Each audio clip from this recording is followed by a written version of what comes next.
Hey, it's Jenny with Creature Cove, and today we are touring our reptile rooms.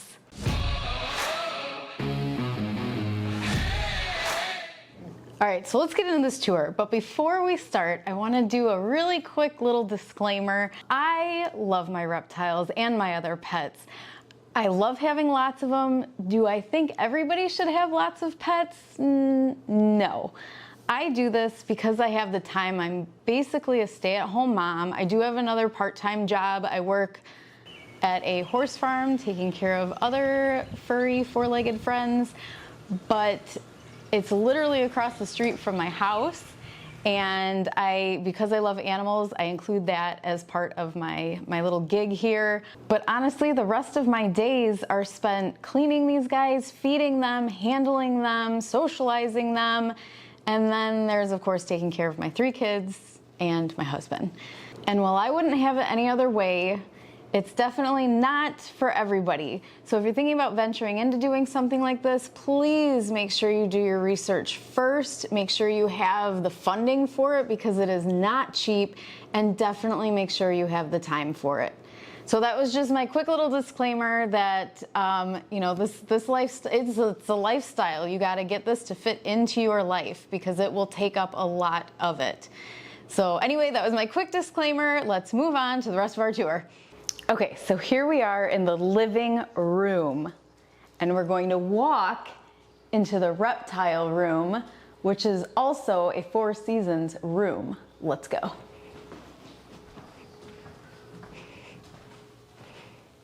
So here we are in the reptile room. This once was my husband's office, as you can tell by all of the memorabilia of Marvel and Harry Potter. And I love using this room for some of our species of reptiles because it is also a Four Seasons room. So in the summer, I can keep it nice and warm. And in the winter, it also stays warm. So it's great for our ball pythons. I have our hognoses in here. And anyway, we'll get into the animals that I have in here, but I want to show you like everything. We'll get into the nitty-gritty of what I keep in here. So I'm going to show you guys our stuff. So we'll start over here. This is just like my husband's desk, some stuff on there. Here's my wonderful dollar store floral design. I just grab the plants I need out of my bucket, and it seconds as a beautiful floral arrangement. And then over here I have this shelf, which contains kind of like my extra supplies. We've got our cleaning supplies, which we use chlorhexidine spray and F10 cleaner, veterinary strength. That's what we use in the vet clinics. And then just like this is where we keep like our crickets. Oh, I'm making a mess. Like our extra little Tupperware things. We have our little scale, some extra gecko supplies for hatchlings. I have like medication that we use sometimes for snakes and whatnot. Some of our Hatchright, our spray bottle for our geckos, plethora of calcium powders, some extra little feeding tubes. We got our mealworms, superworms in there, extension cords, because trust me, if you have reptiles, you know you need extension cords. So we got lots of those on standby.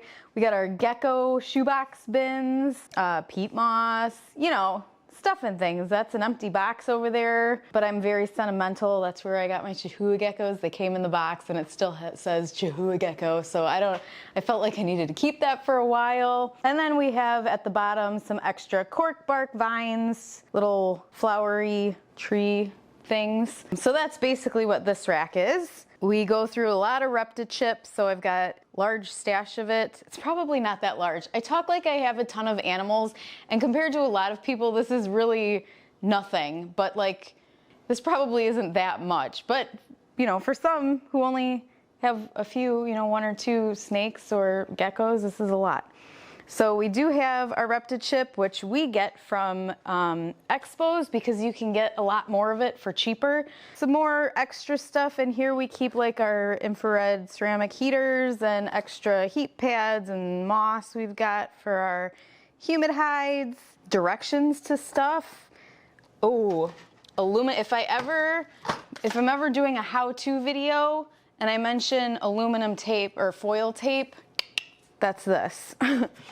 For future reference. And then of course, paper towels, a large bin, which I have nothing in right now. So moving along, I will show you guys the animals after I do this stuff. So we'll leave that's usually what you guys see in the background, because here is the desk that I'm usually sitting at. And we've got some of our camera stuff we just kind of keep there. And we've got Flash, keeps me company. Our lighting equipment. My husband and I play a little bit of guitars with the kids, so we've got my ukulele back there and stuff. We have this gigantic tank, which I can't wait to use, but this is gonna be the future home of our Blue Beauty anoles once they are big enough, which is gonna be soon because in August they'll be a year old. So those will become gecko homes, and they will move into this giant thing, which will fit up there perfectly. We'll get to this in a second.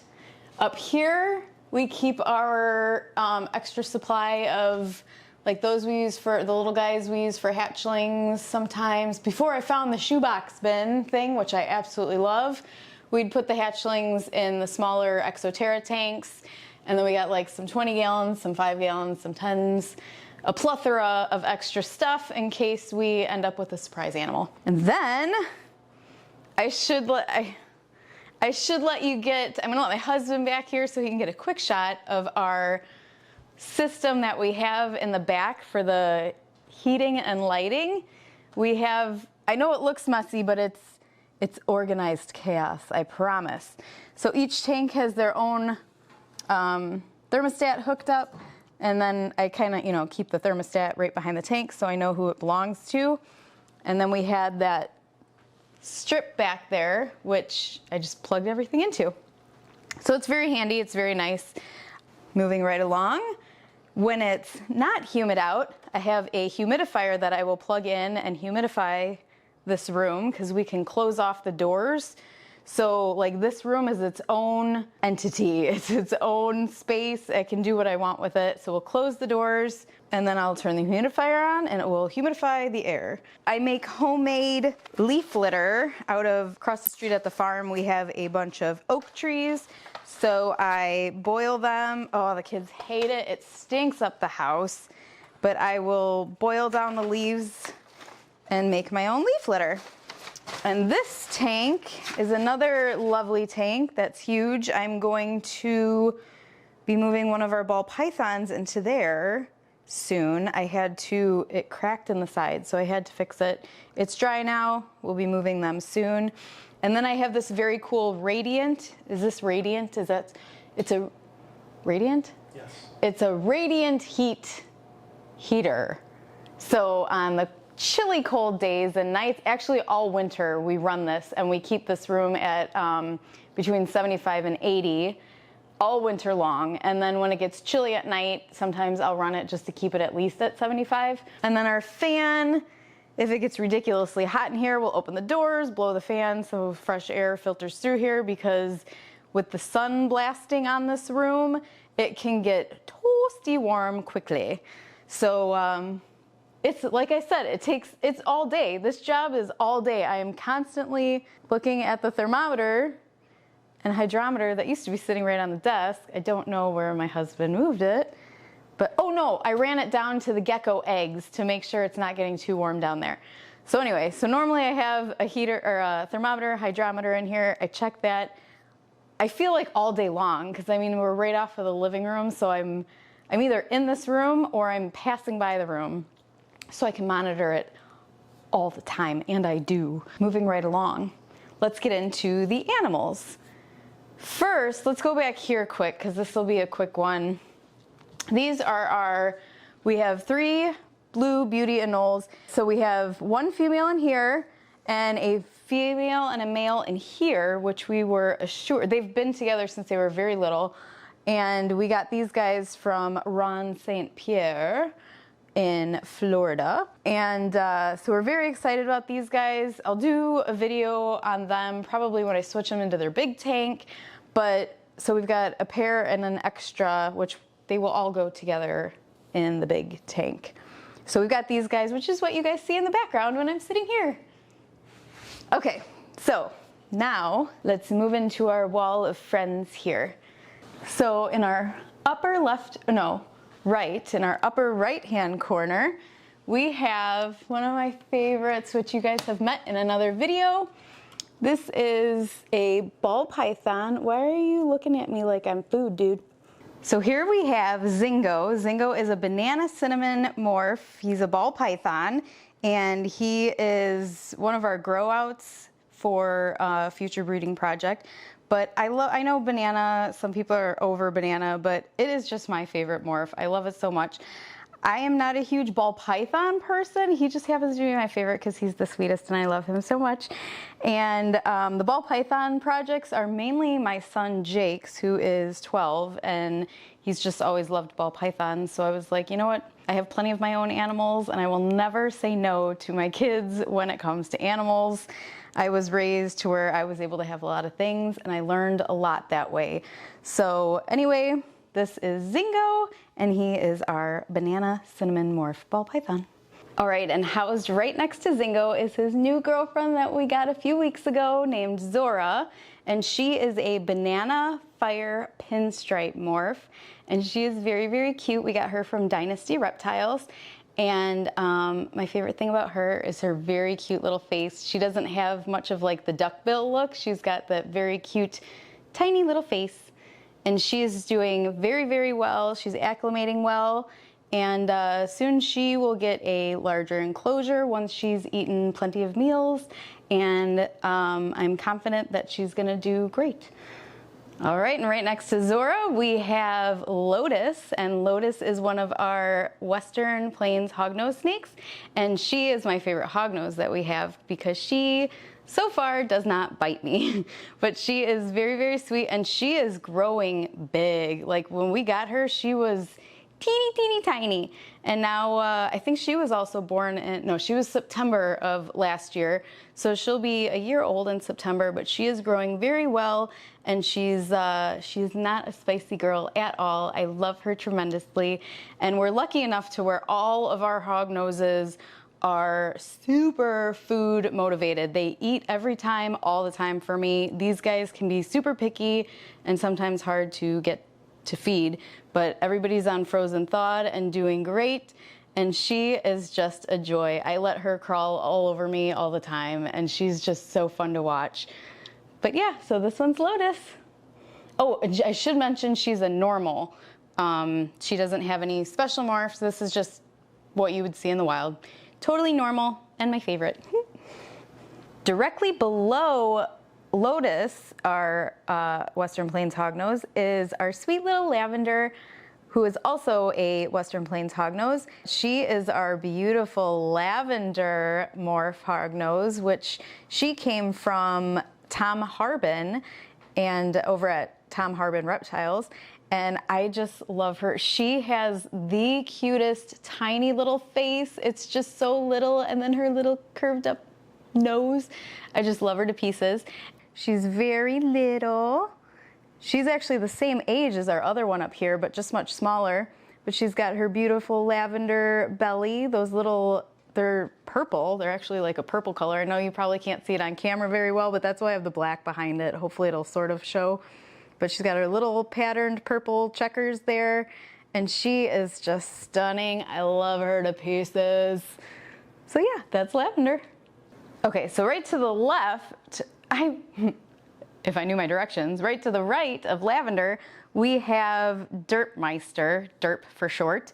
Derp is not in my hands right now because I cannot handle him without him instantly biting and latching and trying to swallow my hand. So we have a lot of work socializing him, but he is so hungry, he will actually come straight for your finger, like when it's outside of the tank. And he's just like, ooh, I'm going to eat that, whatever that is. I'll bite it first, figure that out afterwards. So he is actually he's an axanthic hognose. Actually, he's an axanthic conda hognose, plains hognose. And he's got, I don't know if you can see it while he's going, but he's got the beautiful black belly on him. And actually next to, so my favorite morph probably currently, because they're coming out with new ones like daily, currently is probably a tie between the Lavender and the axanthic. I don't know why, but I love axanthic in any snake. I just think they're gorgeous. Actually, more than just snakes, even with like crested geckos and stuff. Axanthic is just gorgeous to me, which I don't know why, because it's like literally one of the plainest colors you can get. But anyway, he's about the same age as everybody else, born in August of last year, 2022. And if you guys don't know, he's a conda. So he's axanthic because he's gray scaled. He's gray and black. So he lacks like the browns and the red and the yellow tinges. But he's a conda because he has a lack of the spotting, the patterning on him. So the conda is more of like will alter the pattern of the snake, where the axanthic part of the morph is messing with the color. So anyway, he's gorgeous, but he's a look, no touch. All right, and moving on to the last one in this row to the right next to Dirtmeister, we have Squeaky Wormy, who I also have kind of against a dark, so you can see him, but he is named Squeaky Wormy, obviously, because since when we got him and he was so teeny tiny, he looked just like a little worm, but he was just as squirmy, so hence the name Squeaky Wormy. But we got Squeaky Wormy and actually Lotus, our normal, from Emily and Ed over at Snake Discovery. And this guy is check out the black belly, he is a conda morph. He's normal color, but the conda morph, which dulls the pattern. And he is just also the cutest little thing, but he is our very squirmy wormy. And moving down to the very bottom, to the bottom right, we have this gorgeous, where are you going? Gorgeous, almost full grown female ball python. Her name is Salem, and she is a Mojave morph ball python. And she is gorgeous. We love her. She is in kind of a smallish tank to what I would prefer. Like, I was hoping to move her into the big one that I showed you at first. She didn't eat for us for about, I think, 7 months when we first got her. It took us 7 months to get her to eat, even though all of her parameters were perfect. And so, but she did come from the breeder we got her from. She was in a rack system, so I kind of wanted to sort of mimic a much smaller, shorter enclosure, hoping that would make her feel a little more secure. Maybe that was the issue. But she's finally eating again. We've gotten her back on small rats, and she's had, I think, 5 meals in a row now, and she's doing great. But so we're gonna get her back up to weight, which I think she actually already almost is, if not already. Get her growing out even more. But she is also very sweet, and I love her so much too. So yeah, that's our baby girl. That's Salem. All right, and last but not least for this room, right to the left of Salem is her future boyfriend, Merlin, who is this beautiful big guy. He's a mystic potion. I don't know what just fell. He's a beautiful mystic potion, and he is ready to go, ready to breed. I don't like that our female was not up to weight after her 7. I mean, she just wasn't healthy enough to breed. So if they're not eating and losing weight, like, obviously you don't want to breed them.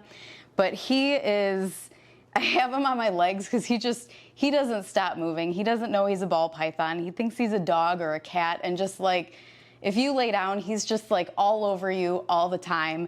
I've never ever once seen him balled up. He's always on the move, always on the prowl. and just loves climbing on everything. He's a climber. So we're actually, because she couldn't really go into the big cage, she's doing much better just in her little cage. We're gonna switch him soon because we got them from the same breeder at the same time. So like I said, I wanted to keep him in the smaller enclosures. So now we can go ahead and move him to the bigger one. He's eating great, doing well, and just an absolute, he's just so much fun. He's just everywhere all the time, in everybody's business. He wants to know what's going on. But yeah, so that's our big guy, and that is actually it for the reptile room slash my husband's old office. But we are actually going to turn this into a two-parter because although it's not the biggest room and there's not that many animals in this room, it has still taken us hours, and it's like the middle of the night and we're ready to go to bed.